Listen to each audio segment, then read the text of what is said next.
guys, Shyann vlog. Today we're at the RiverBoat of Discovery. Today, Discovery. And we're here with my family, and Auntie Wanda's coming, so I'm very excited. So, I don't know when we're going to be on the boat, but I don't know, but I know this is going to be fun. It will be fun. Yes. I think I want to get on it now.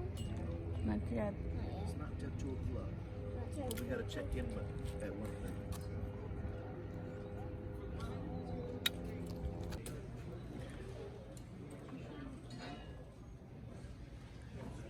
This is inside.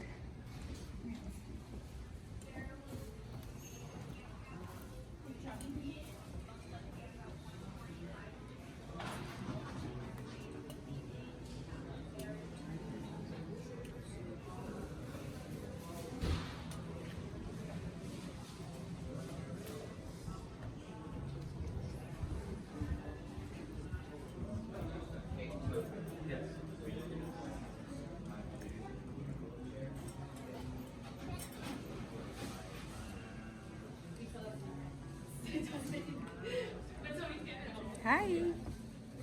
Hi.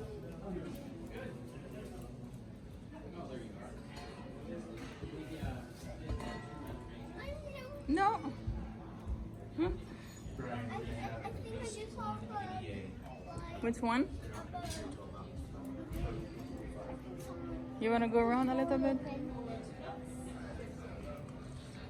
You wanna go around? Maybe the one that's already here.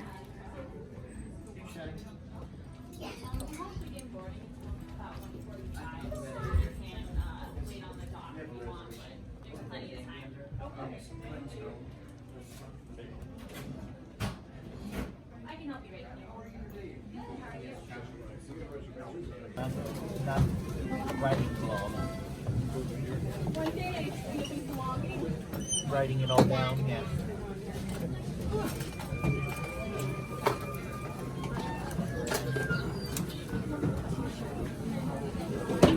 This? I bought a scrunchie so I can hold my hair up. That's cute. That's not really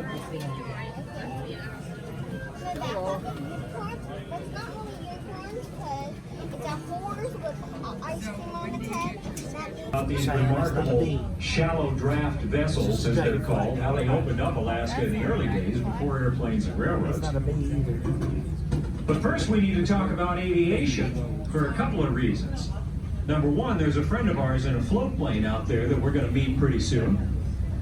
But also, 82% of our population is reliant on aircraft at least some point during the year. And in fact, if you look to the left, there's a big open patch of grass and gravel that up until very recently was a bush runway.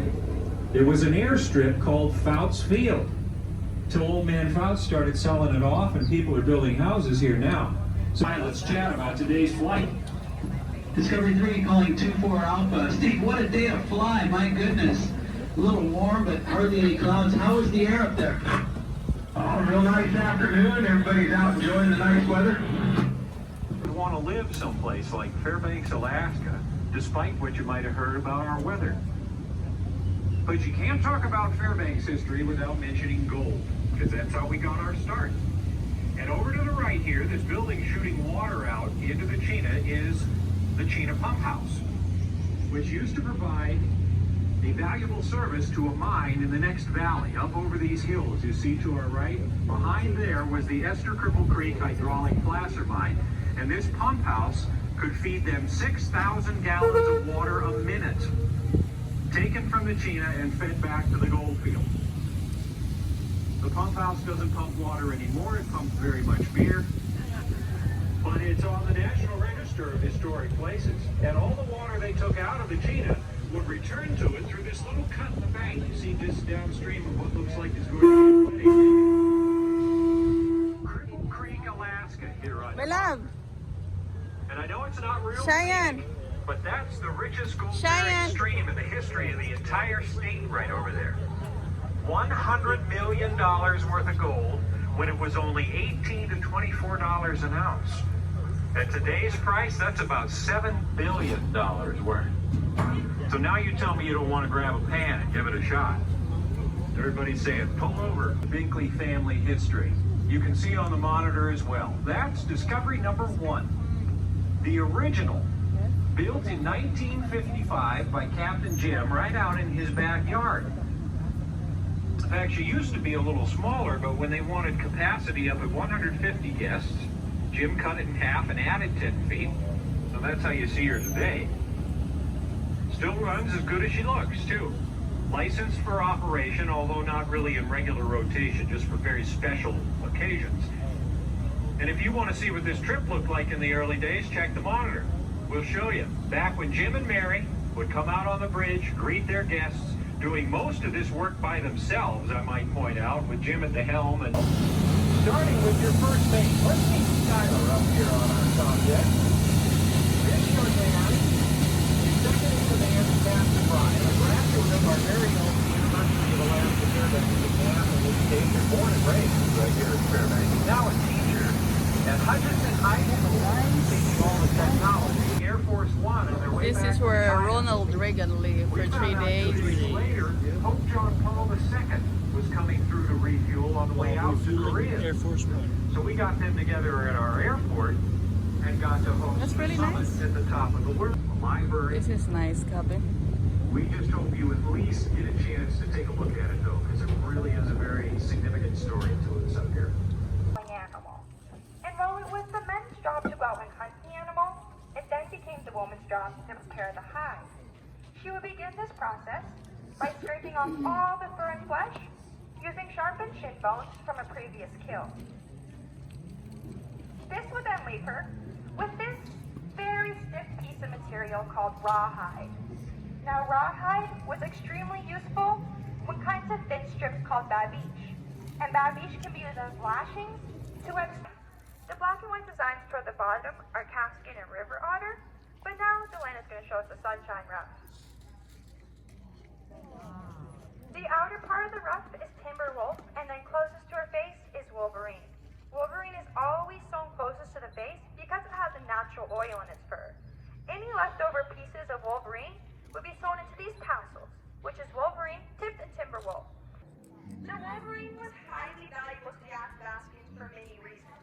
One, its fur has a natural oil on it that prevents your run from freezing to it. So again, it was very valuable to have on the inner part of the parka ruff so your face wouldn't get frostbite. The Wolverine is also the most ferocious and cunning animal found here in Alaska. And only the best and luckiest trappers came home with this prize. In fact, my grandfather even told me that if a Wolverine and a bear were to cross paths on a trail, the bear would step graciously aside first.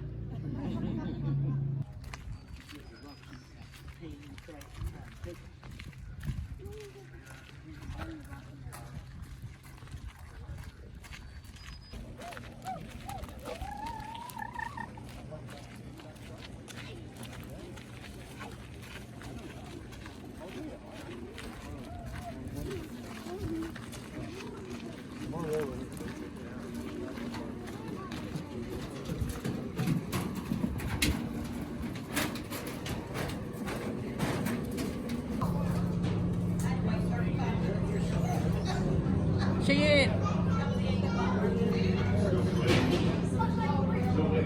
From those different allies on the vessel, so we appreciate them being with us and we love being able to host them every year.